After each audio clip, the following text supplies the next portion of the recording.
Hey guys, today I'll be installing the Co-Light Diamond Series 3-inch side shooter with the RGB backlight on my Jeep Gladiator. So let's check it out. All right, let me show you guys what we have in the box here. A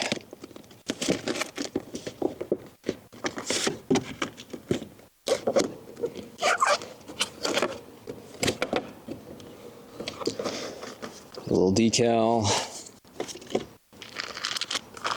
These are cool little color changing frames that can go on the outside, as you can see here. I already put one of the red ones on just to see what it looked like. So here's the light. And then these are super easy to remove. Literally just pry up on the sides and it pops right off. I don't know if I'm going to stay with the red or go to black, but just for fun, I'm going to leave it as red. I'll switch that one. Got your wiring harness, and it's just got a little toggle switch that we will find a place through the firewall to get in. And it looks like there's a spot underneath the driver's side dash. Plenty of room. And this one also came with a little protective cover. Not a terrible idea if you're going down the freeway, I guess, on a road trip. Throw that on there. And also got an amber lens as well, so that'll be cool. First thing I'm going to do is remove these two bolts and remove this panel. For this, I'm just using a T40 Torx bit. These are super easy to take out.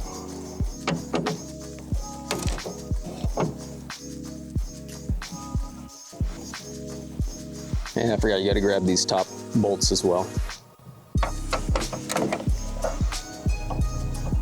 And you'll see here I already have an existing mount to mount these two. Co-Light does offer, I think, a few different designs, but Jeep already has it, so I'm going to use it.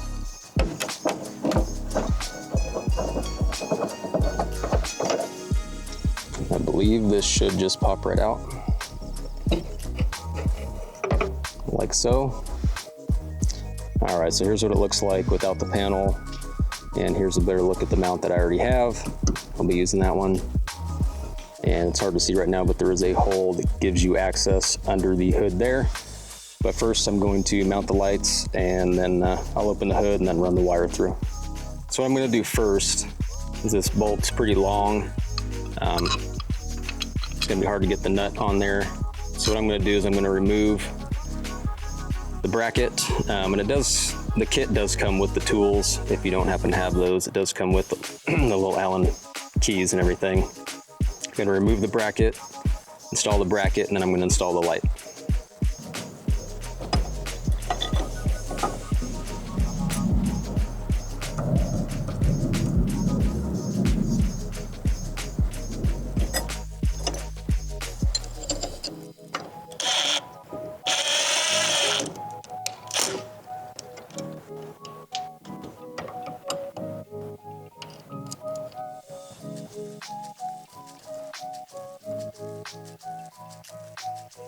All right, let's go ahead and snug these up. I do have to say I wish that the hardware was black. Make it just look a little cleaner if it was black, but I don't know, maybe someday I'll change it or paint them or do something. I'm gonna lightly snug up the lower bolts now.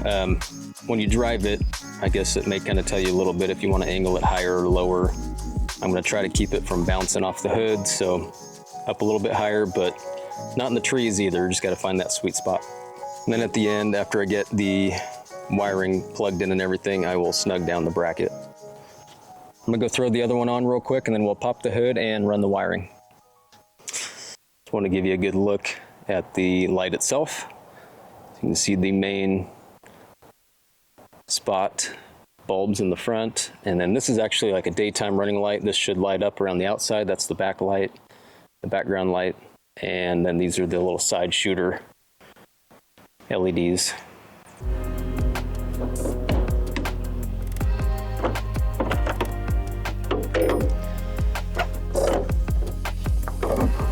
All right, so I have unhooked the switch, and I will put this in the cab underneath the steering wheel area over there, and wait for the rest of the harness. So I think what I'm gonna do is obviously connect the black wire to the black post, red to the red post. I found a nut here on the fender to hook the relay up to, and then I think I'm just going to run the wiring up along the edge up top. I don't see why not. I mean, it certainly looks like maybe that's what it's for. If that's wrong, please somebody let me know in the comments. That would be great. But kind of sucks because the battery's on the passenger side, but I want to access the driver's side firewall, so I'm just going to run it up and over. And I'll show you what that looks like. There's a little Y split to where the wiring goes to each light. I had to open that up a little bit because the wire was not reaching. But I'll show you where I ran it. I ran it down. And then there is a little foam little piece there that you can run it under. Let me adjust this real quick so you can see. And then it comes up and routes to the back here. But it's tight. I gotta figure out how to get that little panel back in, and hopefully it works okay. So the sweet spot for running the wire through the firewall is right there. It's a little grommet right there, right underneath that little foil tape. Here in a second I'm going to punch it out, and you'll see what it looks like. All right, so now you can see there's a hole there. Here's the grommet. I literally just took a little hammer and just kind of tapped it from the inside. Just tap it out, and then I'll drill a hole, run the wires, and put a grommet. Well, I decided instead of making a giant hole in the plug, I'm going to just trim these off and then heat shrink my own connection. So this is what I ended up with, and then I will continue pulling it through, push the grommet back in to the firewall, and then I'll be done with this portion anyway. This is what I have at the moment. I've got the relay mounted here. There's not a lot of wiring, so I'm actually not super happy about it. It doesn't look as clean as I would like it to be. And then I'm just running these to the battery here. But I am going to get the gang switch panel eventually, so I'm going to clean it all up. And yeah, wiring running across the top here. I'm going to clean that up with some zip ties and make sure everything's tucked away nice. All right, guys, I got these panels pushed back on. This wire is stupid tight. I wish I had a little more give where it breaks off to the Y there. If I had another couple inches, this wouldn't be so crazy tight, but I'm going to finish buttoning this up, and then I will tighten the light down to the bracket, and I will be done until darkness. So I'll see you guys when it gets dark. Quick update, I did end up extending the wire harness a bit on each section that broke off heading to the lights. I could not stand how tight it was back here.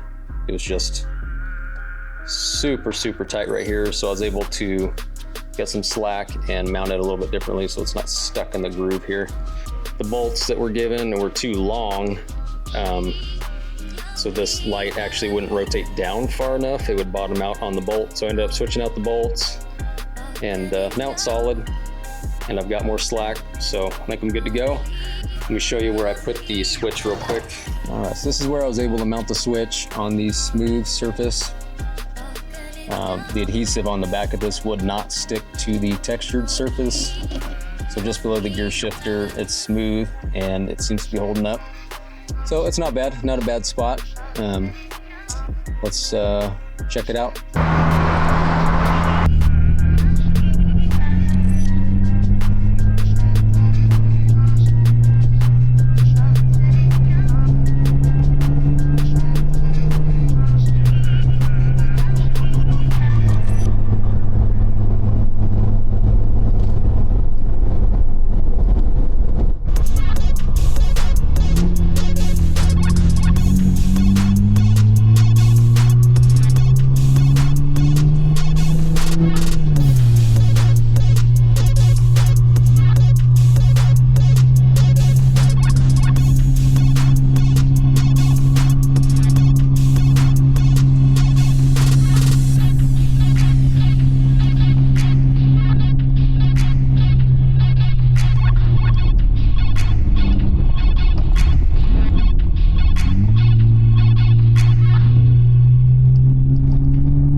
These lights have 210 degrees of illumination, and each lamp is 2060 lumens, so plenty bright. I'm really looking forward to getting these off-road. We did have to get through a few hiccups, but we got through them, and overall, I really enjoy these lights. If you want to take a look, there's a link in the description below, and there also should be a discount code, so check it out, and I'll talk to you guys soon. Thanks.